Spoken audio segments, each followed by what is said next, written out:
नमस्कार साथियों, आपके यूट्यूब चैनल हिंदी साहित्यशाला में आपका फिर से स्वागत है। आज हम अलंकार की क्लास लेकर आए हैं।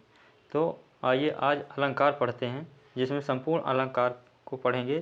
तो आइए देखते हैं अलंकार। तो अलंकार देखते हैं। अलंकार की परिभाषा क्या है कि काव्य की शोभा बढ़ाने वाले तत्व अलंकार कहे जाते हैं। यानी जो काव्य की शोभा बढ़ाए उन्हें अलंकार कहते हैं। अलंकार जिसमें का अर्थ होता है जैसे आभूषण, यानी आभूषण पहनने से जिसकी अलंकृत यानी शोभा बढ़ जाए उसे अलंकार कहते हैं।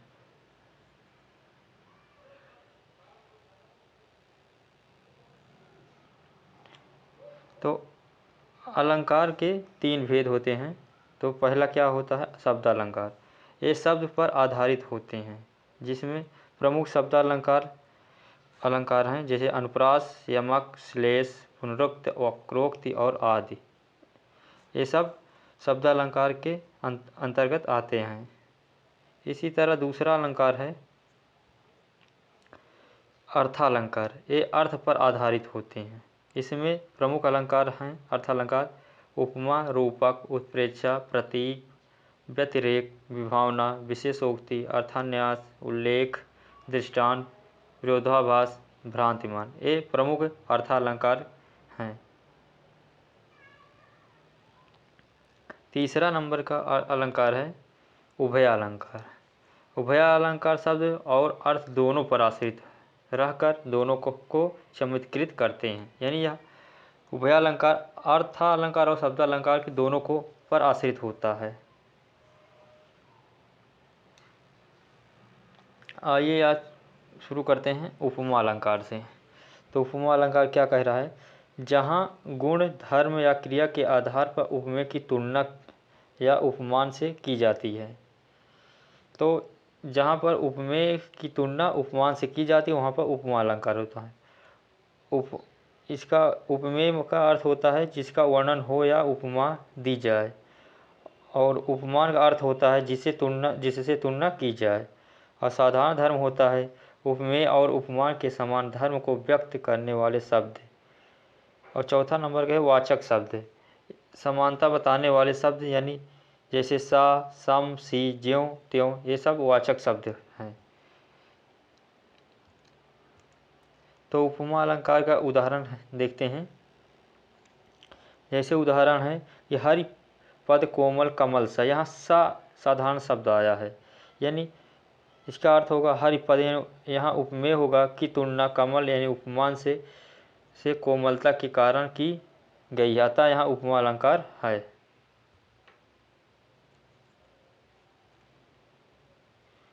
तो यहाँ पर उपमा अलंकार है। दूसरा उदाहरण है कि शून्य सूर्य सारे सम पावन बनी, पीपर पात सरिस मन डोला। तो यहाँ पर सम शब्द साधारण शब्द आया है, तो यहाँ पर उपमा अलंकार होगा। आगे देखते हैं रूपक अलंकार। रूपक अलंकार क्या कह रहा है? जहाँ उपमेय पर उपमान का अर्थभेद प्रयोग किया जाता है, यहाँ आभेद होगा, यानी आभेद आरोप किया जाता है, वहाँ पर वो रूपक अलंकार होता है। तो जैसे अंबर पनघट में डुबो रही है तारा घट उषा नाकरी। तो यहाँ पर आकाश रूपी पनघट में उषा रूपी स्त्री तारा रूपी घड़े डुबो रही है। यहाँ आकाश पर पनघट का, उषा पर स्त्री का और तारा पर घड़े का आरोप हो रहा है।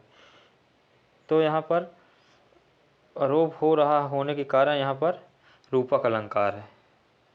यानी आकाश पर पनघट का यहाँ पर आरोप हो रहा है, उषा और स्त्री का आरोप हो रहा है, तारा और घड़े का आरोप हो रहा है। तो यहाँ पर रूपक अलंकार होगा।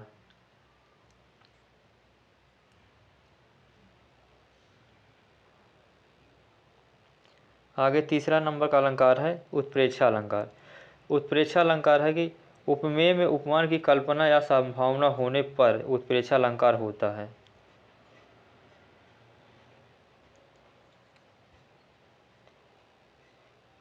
तो यहाँ पर उपमेय में उपमान की कल्पना या संभावना जहाँ पर हो वहाँ उत्प्रेक्षा अलंकार होता है। जैसे मुख मानो चंद्रमा है, यहाँ पर मुख को माना जा रहा है चंद्रमा है, यहाँ संभावना की जा रही है कि मुख चंद्रमा ही है। यहाँ मुख उपमेय है और चंद्रमा उपमान है, मान लिया गया है, यहाँ उत्प्रेक्षा अलंकार होगा।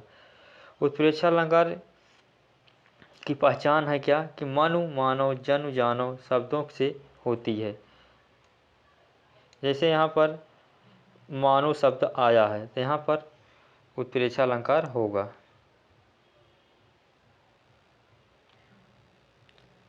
चौथा नंबर को अलंकार है यमक अलंकार। जहाँ कोई शब्द एक से अधिक बार प्रयुक्त हो और उसके अर्थ अलग अलग हो वहाँ यमक अलंकार होता है। यानी शब्द की आवृत्ति बार बार हो और अर्थ दोनों बार बार अलग अलग हों, वहाँ पर यमक अलंकार होगा। जैसे सजना है मुझे सजना के लिए, तो यहाँ पर एक सजना है यानी एक सजना का अर्थ होता है एक पति, और सजना एक संवरना यानी तैयार होना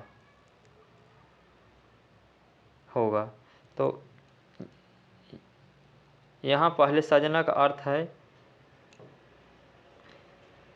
यहाँ पहले सजना का अर्थ है श्रृंगार करना और दूसरे सजना का अर्थ है नायक, यानी दो बार प्रयुक्त हुआ है। नायक यानी पत्नी, अर्थ अलग अलग है, अतः यहाँ यमक अलंकार है।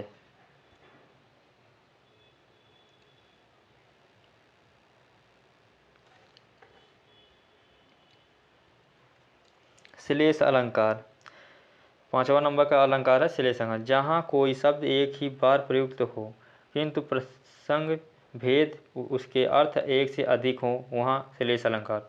यहाँ पर शब्द की आवृत्ति एक ही बार हो रही है, यानी एक ही बार शब्द की आवृत्ति हो, अर्थ अलग अलग हैं। क्या है अर्थ इसका अलग अलग है। जैसे रहीमन पानी राखिए बिन पानी सब सोन, यहाँ पर पानी गए न उबरे मानु मोती मानुष चूर। शब्द एक ही है, यानी ये पानी पानी पानी, यहाँ पर अर्थ सबके एक से अधिक हैं।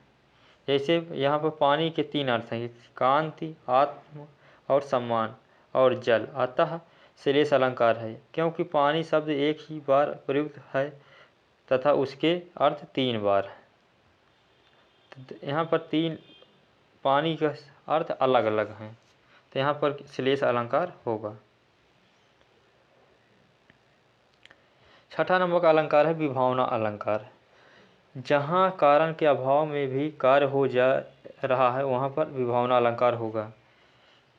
यहाँ कारण के बिना भी कार्य किया जाए वहाँ पर विभावना अलंकार होगा। जैसे बिन पग चले सुने बिनु काना, यानी बिना पैर के वह चल रहा है और बिना कान के वह सुन रहा है। यहाँ पर कारण के भी कार्य हो रहा है, यहाँ पर विभावना अलंकार होगा। वह भगवान यानी बिना पैरों के चलता है और बिना कानों के सुनता है, कारण के अभाव में कार्य होने से यहाँ विभावना अलंकार होगा। यह है सातवां नंबर का अलंकार अनुप्रास अलंकार। यहाँ किसी वर्ण की अनेक बार क्रम से आवृत्ति हो वहाँ पर अनुप्रास अलंकार होता है। यानी अनुप्रास अलंकार में क्या होता है कि वर्णों की आवृत्ति बार बार हो, वहाँ पर अनुप्रास अलंकार। जैसे दिया गया उदाहरण, भूरी भूरी भेदभाव भूमि से भाग गया भगा दिया, यहाँ पर भा भा भा भा भा भा, यहाँ भा वर्ण की आवृत्ति बार बार हुई है, अतः यहाँ पर आवृत्ति अनेक बार होने के कारण यहाँ पर अनुप्रास अलंकार होगा।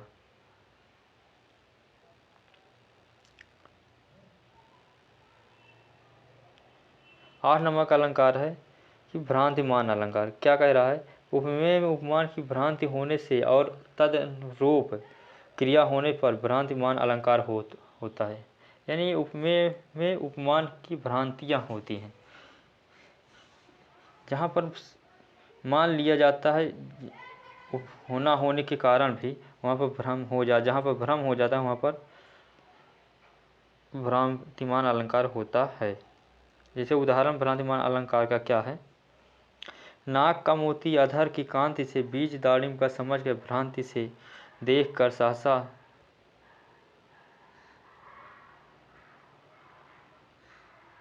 सहसा सुख मौन है, सोचता है अन्य सुख यह कौन है।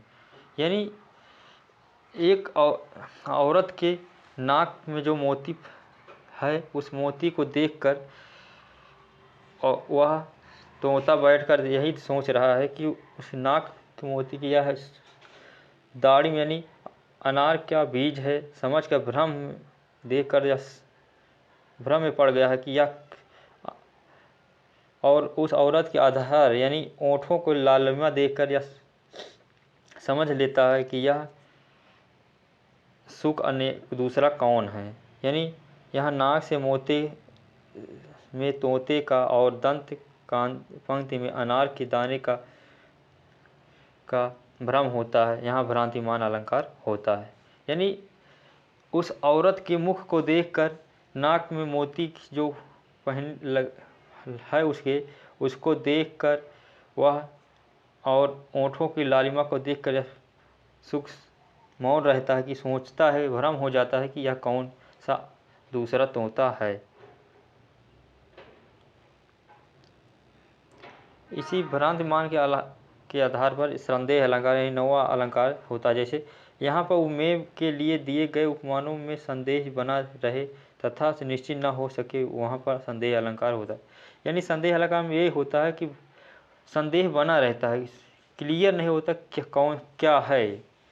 जैसे सारी बिच नारी है कि नारी बिच सारी है, कि सारी ही नारी है कि नारी की ही सारी है। यहाँ पर संदेह बना है बराबर कि साड़ी के बीच में नारी है या नारी के बीच में ही साड़ी है, तो यहाँ पर संदेह अलंकार होगा। 10 नंबर का अलंकार है व्यतिरेक अलंकार। जहाँ कारण बताते हुए उपमेय की श्रेष्ठता उपमान से बताई जाए, वहाँ पर व्यतिरेक अलंकार होता है। यहाँ पर कारण बताते हुए भी उपमेय की श्रेष्ठता उपमान से बताई जाती है। जैसे का सरवर ते ही देव मयूक चांद कल की मन निकलंकु। यहाँ मुख की समानता चंद्रमा से कैसे दूं, अर्थात चंद्रमा में तो कलंक है जबकि मुख निष्कलंक है, तो यहाँ पर व्यतिरेक अलंकार होगा। 11 नंबर का अलंकार है असंगति अलंकार। इसका उदाहरण है कारण और कार्य में संगत न होने पर भी असंगत का अलंकार हो, यानी कारण और कार्य में संगत मेल न खाए, वहाँ पर असंगत अलंकार होता है। जैसे कि हृदय घाव में पीर रघुवीर, घाव तो लक्ष्मण के हृदय में है पर पीड़ा राम को है, अतः यहाँ असंगत अलंकार है। यहाँ बिना जोड़ मेल के ही है कि मतलब लक्ष्मण के हृदय में घाव है और पीड़ा राम को हो रही है, यहाँ पर कोई मेल नहीं खा रहा है, यहाँ पर असंगत अलंकार होगा। 12 नंबर का अलंकार है प्रतीप का अलंकार, यानी प्रतीप का अर्थ होता है उल्टा यानी विपरीत सा। यह उपमा अलंकार के विपरीत होता है क्योंकि इस अलंकार में उपमान को लज्जित, पराजित या हीन दिखाकर उपमेय की श्रेष्ठता बताई जाती है। यानी यह उपमा अलंकार का उल्टा होता है। जैसे उदाहरण देखते हैं,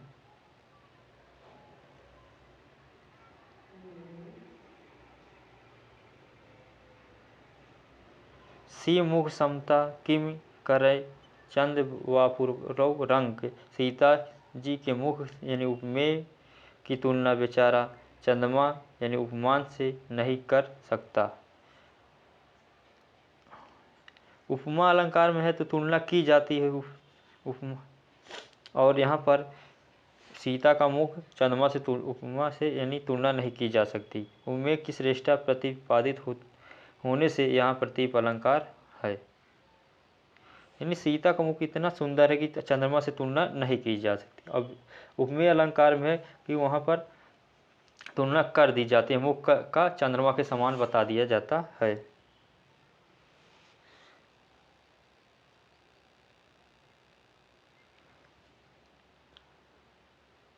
13 नंबर का अलंकार है दृष्टांत। जहाँ उपमेय, उपमान और साधारण धर्म का बिंब प्रतिबिंब भाव होता है। इस उपमान, उपमेय और साधारण धर्म का धर्म का बिंब एवं प्रतिबिंब दिखाई देता है, वहाँ पर दृष्टांत अलंकार होता है। जैसे उदाहरण देखते हैं। उदाहरण क्या है? बसै बुराई जस तन ताहि को सन्मान, भलो भलो छै छोड़िए खोटी ग्रह जब दान। यहाँ पूर्वार्ध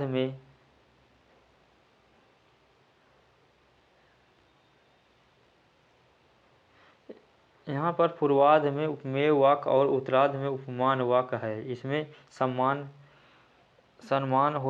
होना और जब दान करना, ये दो भिन्न भिन्न धर्म कहे गए हैं। इन दोनों में बिंब प्रतिबिंब भाव है, अतः यहाँ दृष्टांत अलंकार है। 14 नंबर का अलंकार है कि अर्थान्यास अलंकार। ये क्या कह रहा है? जहाँ सामान्य कथन का विशेष से या विशेष कथन का सामान्य से समर्थन किया जाता है, वहाँ पर अर्थान्यास अलंकार होता है। यानी समान कथन को विशेष समान से समर्थन किया जाए, वहाँ पर अर्थान्यास अलंकार होता है। जैसे उदाहरण है, जो रहीम उत्तम प्रकृति का कर सकल कुसंग, चंदन विष व्यापत नहीं लिपटे रहें भुजंग। यहाँ पर अर्थान्यास अलंकार होगा।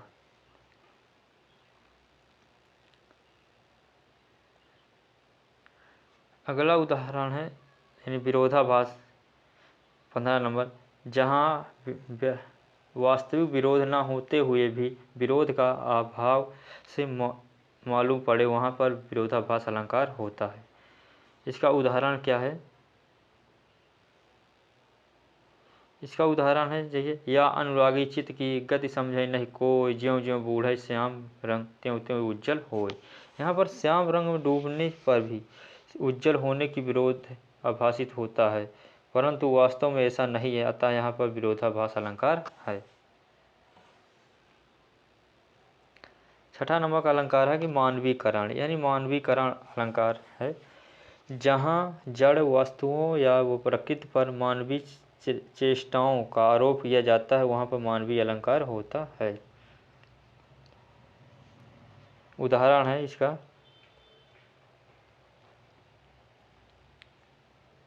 कि फूल हंसे कलियां मुस्काई। यहाँ पर फूलों का हंसना, कलियों का मुस्कुराना मानवीय चेष्टा, अतः मानवीकरण अलंकार होगा। यहाँ पर ये होता है कि जहाँ पर वस्तुओं का या प्रकृति का मानवीय चेष्टा यानी मानव द्वारा चेष्टा की जाए, यहाँ पर क्या दिखाया गया है कि फूल हंस रहे हैं और कलियां मुस्कुरा रही हैं, ये असंभव कार्य है, फिर भी यहाँ पर संभव दिखाया गया है, तो यहाँ पर मानवीकरण अलंकार होगा। अतिशयोक्ति अलंकार 17 नंबर का अलंकार है। अतिशयोक्ति का अर्थ होता है किसी बात को बढ़ा चढ़ा कर कहना, यानी किसी बात को बढ़ा चढ़ा कर कहना। कहते तो यहाँ पर जैसे, जब काव्य में कोई बात बहुत बढ़ा चढ़ा कर कही जाए तो वहाँ पर अतिशयोक्ति अलंकार होता है। जैसे, लहरें व्योम चूमती उठी। यहाँ पर लहरों को आकाश चूमना बहुत दिखाया गया, अतिशयोक्ति विधान का विधान किया गया, यानी लहर को ऐसा दिखा दिया कि आकाश को चूम रही हैं। तो यहाँ पर बहुत बढ़ा चढ़ा कर बात की गई है, यहाँ पर व्यतिरेक अतिशयोक्ति अलंकार होगा। 18 नंबर का अलंकार है वक्रोक्ति अलंकार।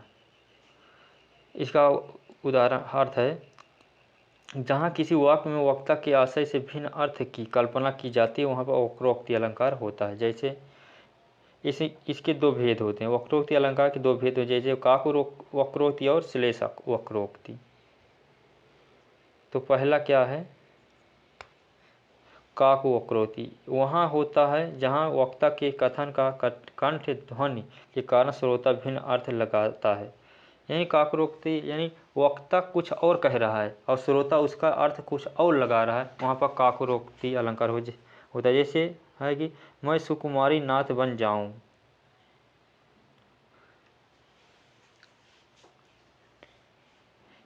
तो ये रहा काकरोक्ति का उदाहरण।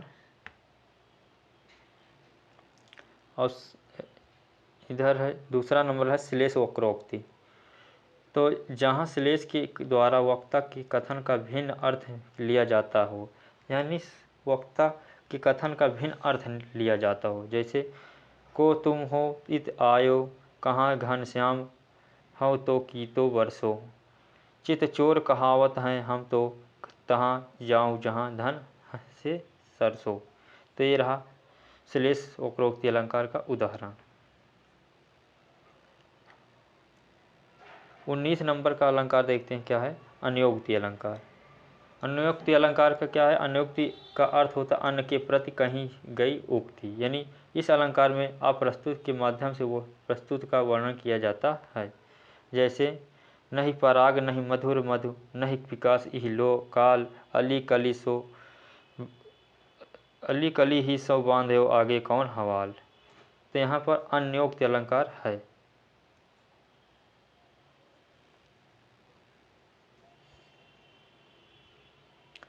यहाँ भ्रमर और कली का प्रसंग अप्रस्तुत विधान के रूप में है, जिसके माध्यम से राजा जय सिंह को सचेत किया जाता है, अतः यहाँ अन्योक्ति अलंकार है। यह उदाहरण बिहारी जी का है। जब राजा जय सिंह एक दूसरी शादी कर